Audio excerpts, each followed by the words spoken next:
What's up guys? In today's video, we're finally gonna make the Trapper tier list, and you guys voted for this for my 100,000 subscriber special, so without further ado, let's get started.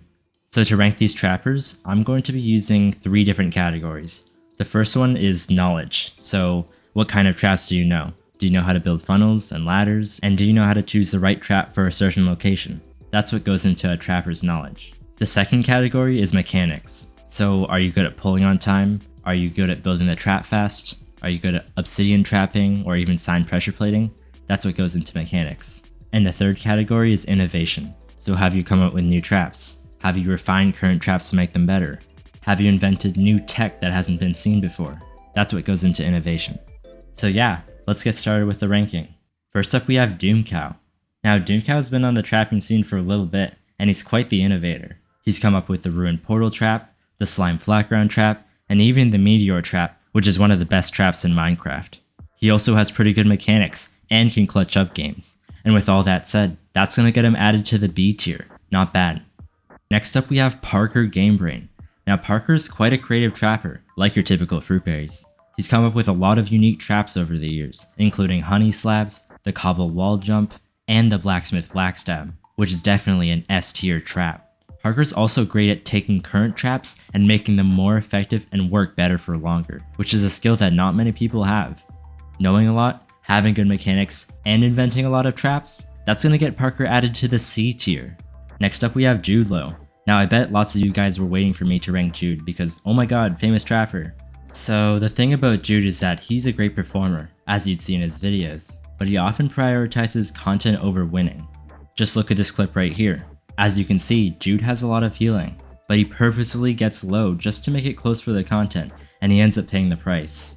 He's also good at taking current traps and making them worse. Regardless, that's still gonna get him added to the B tier, above Parker. Next up we have Ty. Now Ty's pretty much only known for one thing in the trapping community, so yeah, I don't think I need to explain much more. Next up we have AbsolutelyAlpha. Now the crazy thing about Alpha is that he actually started trapping all the way back in 2015, making him the most OG trapper on this list. And even his resume from back then was impressive. Ever since he started, Alpha consistently ran backup traps before players like Jude did, and let's just say they were quite effective. Throughout the years, he's been quite the innovator, coming up with lots of effective traps, crit outs, and even a backup that many trappers consider to be the greatest backup of all time. I mean, he literally trapped 4 streamers in one game with this backup. Did I mention he made a video where he trapped 50 streamers? Or the fact that combined with all this trapping knowledge, he's known to clutch crazy games? Even after all this time, he's still a reliable teammate in the current era of trapping. With all that considered, that's gonna give us our first S tier of the day, well deserved. Next up we have Gbilly. Now I don't see Gbilly trapping too much these days aside from the occasional 1x1 block off, and he mostly just plays Hypixel UHC, but regardless, that's gonna get Gbilly added to the B tier, above Parker. Next up we have HamC. Now HamC is quite the struggle bus. I mean, he's come up with a few new things, such as the dig out 2x2 trap, but one area where he struggles with is baiting. Oftentimes, he'll just do a 180-degree turn while an enemy is chasing him, which is often a dead giveaway that he's trapping. He also throws lots of games, like for example trying to pull his trap while sneaking and having blocks in his offhand, causing it not to pull. So yeah, he's quite the struggle to work with, and that's gonna get him added to the D tier. Next up we have iVeggie. Everybody loves iVeggie. Now the thing about Mr. Good Looking is that he might seem like a great trapper. I mean, if you just watch some of his YouTube videos, he has lots of main character moments. But let's talk about those moments where he doesn't become the main character. While you might not see those in his videos, those moments happen quite often. Still, I have to give it to him. The Vegetable Man is quite creative and he's come up with a decent amount of traps. And when paired with good trappers, Veggie definitely can excel, but alone, he's suffering in the D tier. Better than HamC though. I'll take Veggie on the team over HamC any day. Next up we have fruitberries. Now fruitberries trapped quite a lot during the Hypixel UHC era, and he's made a lot of crazy traps work. Just look at the clip you're watching right now.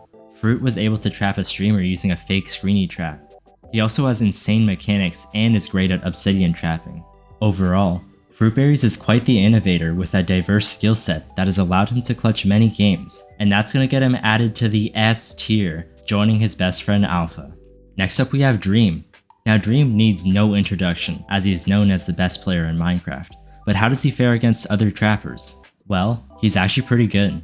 In fact, he can defeat one of the best PvPers, Sapnap, and Trap George Not Found at the same time. With this feat alone, that's gonna get Dream added to the A tier above Parker. Next up we have CaptainSparklez. Now CaptainSparklez has been on the Minecraft scene for 16 years, making him the most OG player on this list. He used to play a lot of Mineplex, but I haven't seen him on too much lately. Regardless, I'll still have to put him at a solid A tier. Next up we have Minpin. Now Minpin's been on the Hoplite scene for a little bit, and that's gonna get him added to the B tier above Parker. And lastly, but certainly not least, myself. Now we all know where I'm gonna place myself, so let me just go ahead and do that. To explain this placement, we'll have to rewind all the way back to August of 2020, because that's when I started trapping, and even my resume from back then was impressive. I begun trapping in Skywars, and my first traps were already revolutionary. While other Skywars trappers were making obvious hallway head hitters, I was making double piston extender traps, and let's just say they were quite effective. From that point, I continued inventing traps, coming up with fence gate traps, ghost block traps, and flat ground traps, and this was pretty much unheard of in Skywars. Also, if we compare my flat ground design to the one that HCF players used, it was obvious mine was way more compact. I then continued innovating, and unfortunately I can't list every trap I invented because this video would be hours long, so here's some of the highlights. I came up with the Curiosity Trap, the Useless Machine, the Uno Reverse Trap, Armor Stand Kratos across multiple versions, Clock Funnels, Honey Funnels, Water Funnels, Composter Funnels, Perpetual Funnels, the Water Crit Out, the Infinite Sign Crit Out, Sign Pressure Plating, the Pizza Trap, the Waterfall Trap, the 8x8, the Short-Term Memory Trap, and much more. You can see why I excel easily in innovation and knowledge. Though my mechanics could use some work, they're still good enough for me to rank in the S+ tier. And that's pretty much it. Thank you for watching.